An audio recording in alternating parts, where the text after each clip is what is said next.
How's it going, everybody? I'm Max here again. We're going to talk today about the difference between small reel and big reels, some general differences. We're going to start off looking at the side here. This is the preset drag knob. Both of them function the same way. Over here we have a lever drag. On here you actually have to hold it down before you can advance your drag. It's a heavier weight. Over here you can just go ahead and push it. Going down a little bit, we have clickers. All reels come with clickers standard, so every reel is going to come with that. Moving to the back, we have two differences here. The fuse holders on the two, this one just requires you to unscrew it with your hands. You don't need any tools or anything necessary. There's that. But on the smaller reels, the difference is that it requires you to use a flathead screwdriver, like such, to get the fuse out.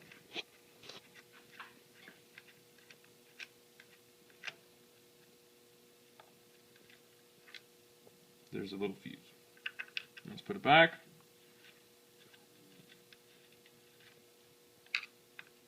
And we can talk about the differences between the switches on both. Make sure this one's all the way tight.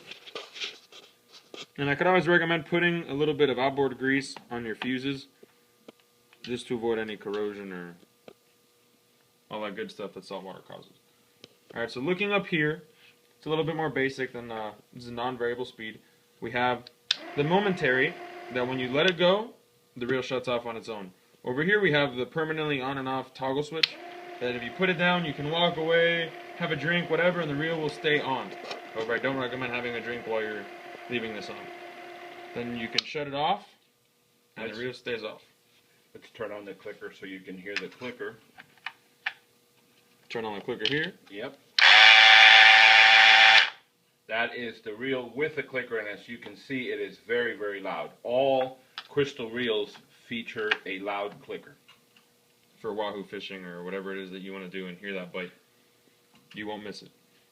Alright, so moving down here, we have a reel with a variable speed feature. Let's check it out. We have the same switch. Oh, let me tighten up the fuse here. Alright, he's going to plug me in there.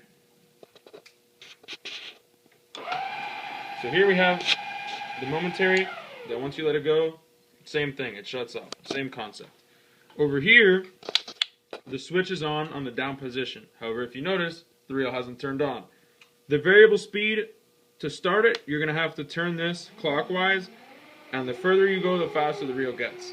And if you want to shut this off quickly, you just turn the switch. But be careful, because once you turn the switch on, it stays engaged. So whenever you shut this reel off with a switch, back this off all the way so that when you hit the switch, if you have the drag on and the swivel's hooked up to the reel, you don't break your rod or whatever it may be. So you just turn this, there's full speed, and you can go down to a really slow speed to off. And that's the variable speed available on the Kristal 655 and 611 and 605 reels. Let's talk about how to store the reel. When we put the reel away, we basically back down on the drag. We loosen the drag just like with any other big game reel. We store them on free spool, and then we just engage the clicker so the line does not come off while you have it at home stored on your upright rod holders. That allows the spool not to despool itself while it's sitting there.